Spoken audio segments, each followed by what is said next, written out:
গর্ত করে লতা পাতার পচন সার দিয়ে মাটি চাপা দিয়ে তারপর লাগিয়েছি তুলসী গাছ।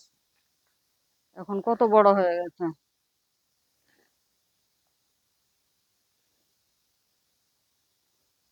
মঞ্জুরি এসে গেছে, মঞ্জুরি লিখি কেটে কেটে বাদ দিয়ে দেব। গাছে মঞ্জুরি থাকলে গাছ তাড়াতাড়ি পেকে যায়। মঞ্জুরিগুলি কেটে কেটে রাখলে গাছ অনেক দিন বাঁচে।